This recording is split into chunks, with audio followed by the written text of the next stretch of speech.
Yung mga katulad nito ay nasa direksyon na yon. 5,000 at 500 metro ang layo.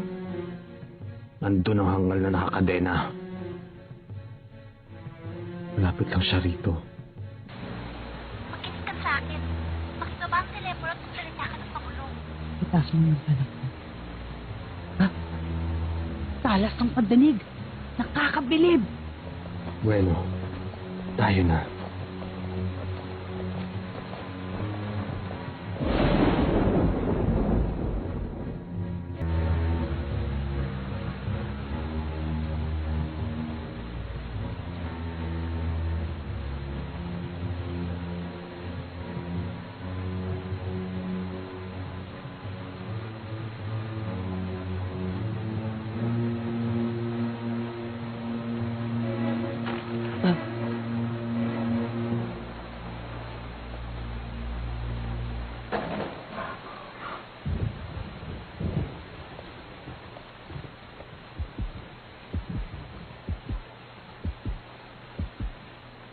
Alam kong nandyan ka. Huwag kang magtago. Lumabas ka na. Ito ba si Senritsu? Ang bilis mong kumilos. Ha? Kinagagalak kita mo kilala. Oo. Pati sa mukha mo, nag-iisip ka kung mga asahan ako.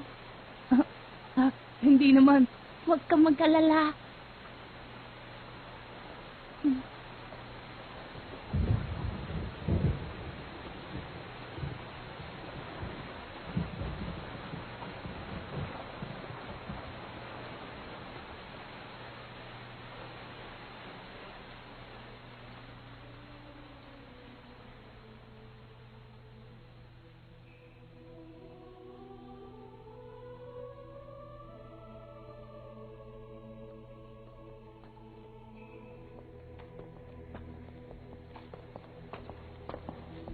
Kung hindi ako nagkakamali, isa sa mga tinirhang hotel ng pamilya Nostrad, ang Hotel Bechitakel, hindi ba?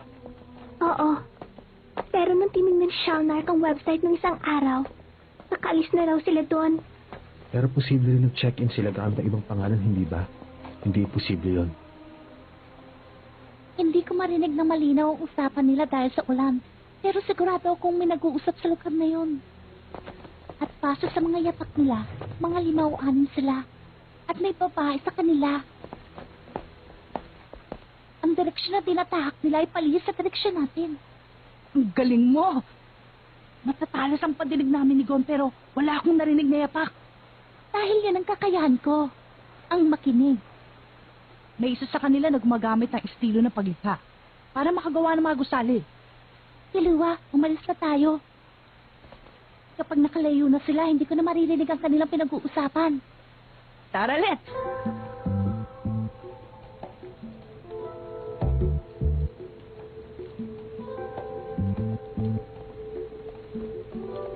Sigurado talagang desperado na si Kurapika.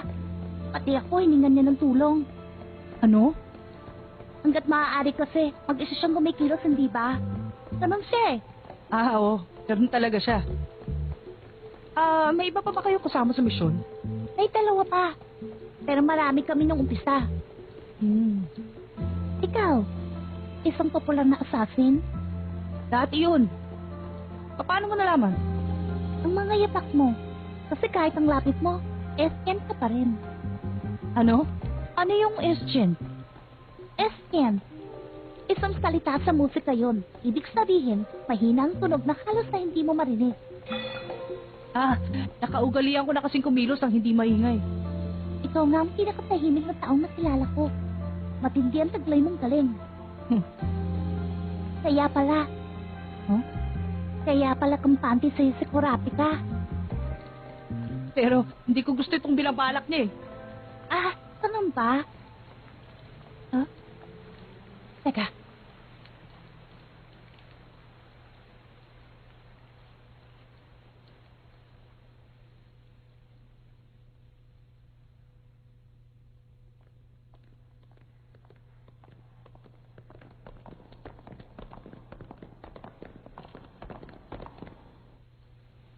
Yan sa kantong yan. 100 metro ang layo nila dyan. Paano mo nalalaman kung sino nagsasalita? Madali lang yon. May kanya-kanya naman silang tunog eh. Grabe. Ang galing talaga niya. Hindi niya kailangan ng tulong. At sa distansyang ito, hindi niya kailangan gamitin ng Zetsu. Maghintay ka rito. Titingnan ko lang kung nandyan ang target natin. Siya nga, ang popular na assassin.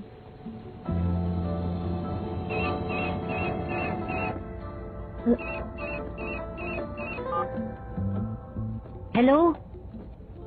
Kilua? Oo, nahanap ko na yung babae. Ha? Pero meron siyang mga kasama. 6 silang lahat. Kasama nila yung may tali ang buhok. Ha? At may isa pa, di pa natin siya nakakasagupa. Sa palagay ko, siya yung pinuno nila. Ano bang itsura? May suot siyang itim na jacket. May simbolo ito sa likod. Hindi mo buhok niya. Hindi ko makita ng mabuti. Sa mga kilos niya, masasabi kong alerto siya. Kahit nga ako, kinakabahan na baka makita niya ako. Mukhang sanay na siya na maging alerto. Basta magkasama sila, malabong maatakit sila ng biglaan. Gon, ha? Kausapin ko siya. Kilua, nasa na sila ngayon? Sa harap ng Motoma Building, lalakad sila sa Continental Street.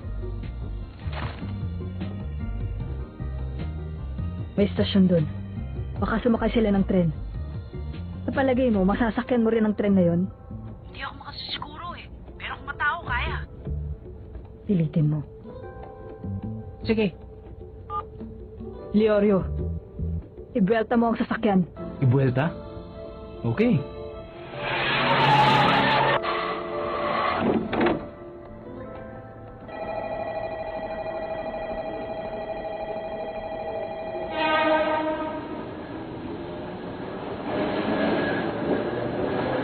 Binabantayan sila ni Sanbitsu. Nakasakay din siya sa tren. Nasa bandang dulo ako nakasakay. Papuntang Castle Station ang sinasakyan ko. Sumakay sila ng tren. Nung nahuli nila tayo, kotse ang gamit nilang sasakyan ah. Oo. Kung sa gitna ng lungsod yun, problema pag traffic. Papuntang Castle Station. Papunta nga sila sa gitna ng lungsod. Kung hindi ako nagkakamali, doon din yata gagawin ng subastahan. Nandun din ang hotel natin. Alin kaya ang kanilang uunahin? Oo, palagay ko. Nag-iisip nga ako eh.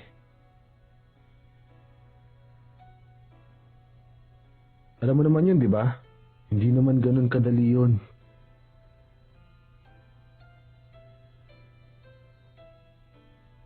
Oo. Magastos din pakainin ng mga ito eh. Kumusta ka? Siya nga pala. Kasi...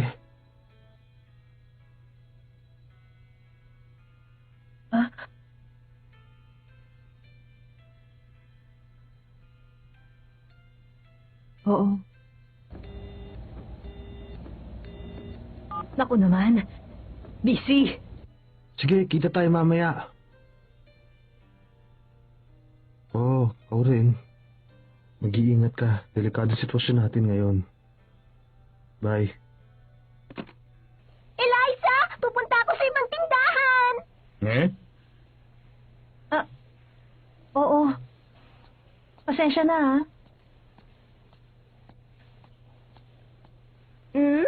Mukhang masaya ka, Eliza.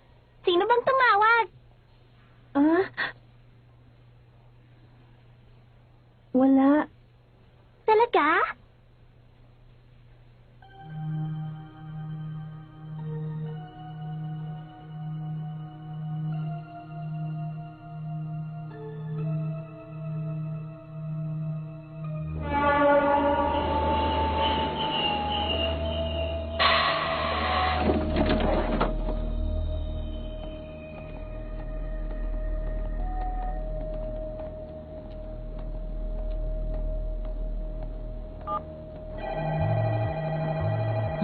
Bumaba na sila.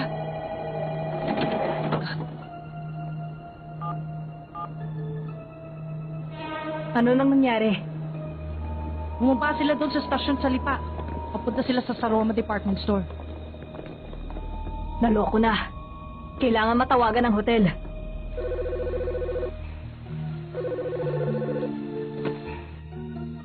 Oh, Kurapi ka. Napatawag ka. Huh? Seryoso ka ba? Paano nila nalaman na lumipat kami ng kwarto? Mabuti pa. Umalis na kayo dyan. Aba, syempre. Alis na kami rito. O sige na, bababa na ako.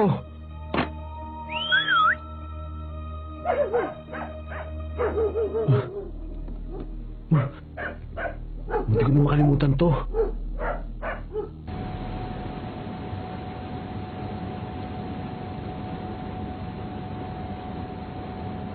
Sa harap yung stasyon. Hindi ba dapat lumapit pa tayo? Hindi pwede. Ha? Kapag lumapit pa ako, baka matiktikan nila tayo. Delikado. Gon, ha? Mula dito lamang hanggang sa pasukan ng istasyon, ang distansya na kaya kong sakupin. Hanggang dun ko lang kayang umatake nang hindi nila nalalaman na nandito ako. Mula dito, aabot ang kalahating segundo bago makarating ang atake ko. Dahil sa mga kakayahan nila, sapat na sa kanilang oras na yun para makaiwas sila. Yun lamang ay kung may makakahuli ng kanilang atensyon.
Ang spider.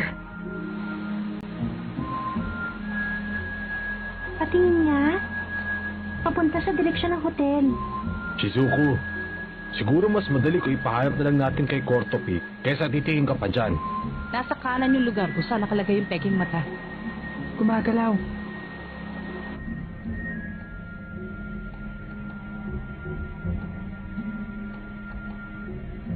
Pababa. Mabagal. Naka-elevator. Lalabas siya na dala ang mga pulang mata. Dalian natin, pinuno. Hindi, sama-sama natin siyang huhulihin. Huwag kayong lalayo para maprotektahan natin ang isa't isa. Huwag kang kikilos na mag-isa. Maliwanag ang usapan, ha? Ako, Noda. Kapag nahuli na natin ang target, alamin mo ng tukol kay Uvo. Walang problema. Pagkatapos noon, Nobunaga.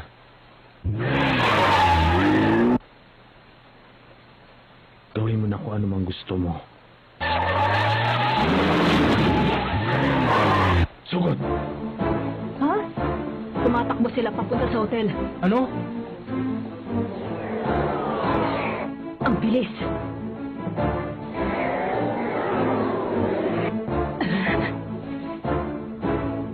Kung sumakay na lang tayo, papunta doon. Malapit na rush hour. Kung magdadala tayo ng kotse, hindi natin sila maabutan. Ha? Teka! Kurapi ka!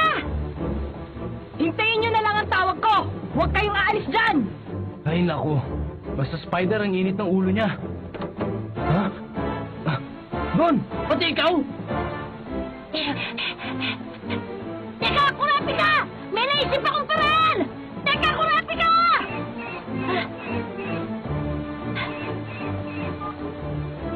ka? Nasa labas ako ng stasyon. Sama ko si Sanritsu. Sabi niya tumatakbo na yung anim. Oo, alam ko. Sinusundan ko na sila. Ano?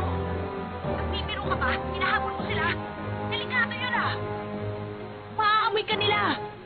Tumigil ka dyan ngayon din! Ah, naloko na! Pinaba niya! Pinilitan ko yung sweater kanina, kaso may nakabili na eh. Ganun ba?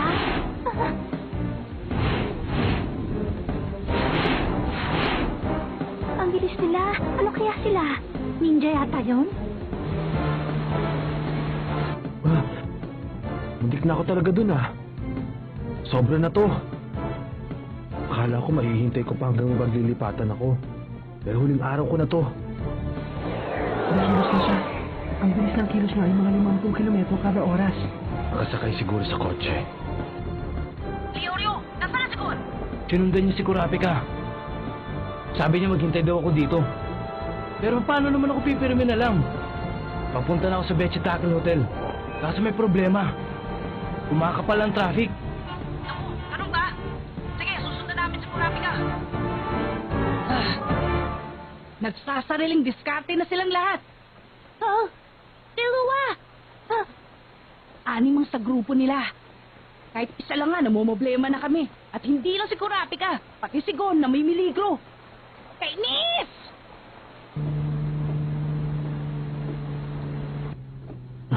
Naku, kumakapal na.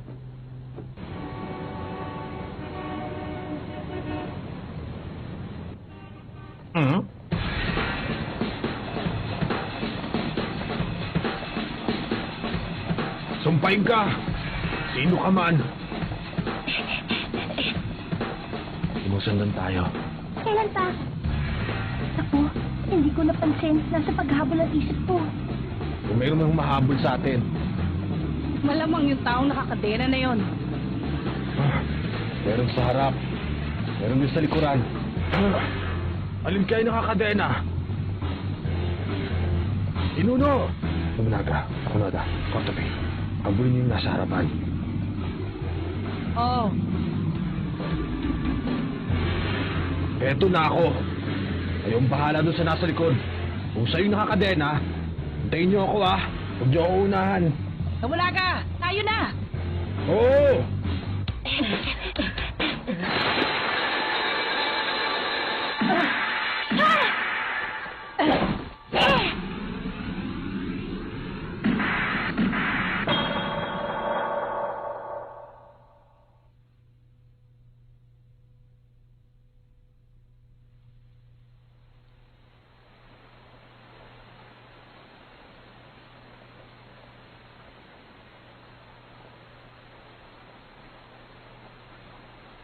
Nakita niyo? Yung ano na lang. Pasensya na. Nakita ko yung isa. Yung isa, nandyan lang. Okay. Mag-iingat kayong dalawa. Areglado.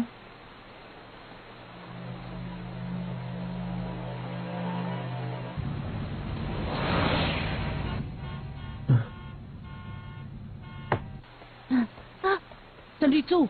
Tumigil sila, baka naturugan nila tayo. Ano? Gaano kalayo pa ba tayo? Malapit na. Pero dapat magpadali tayo. Oo. Ah,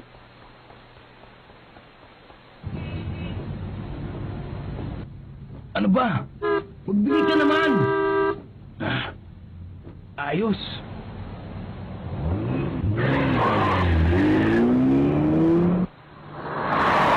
Ganito, shortcut na rin! Rico!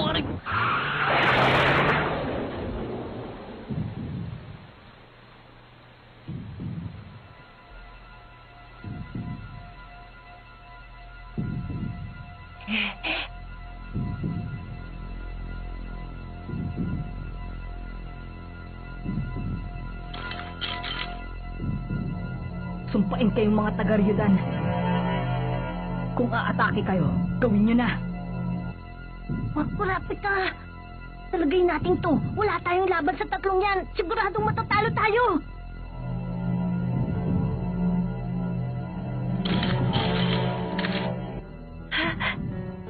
Kurapit ka.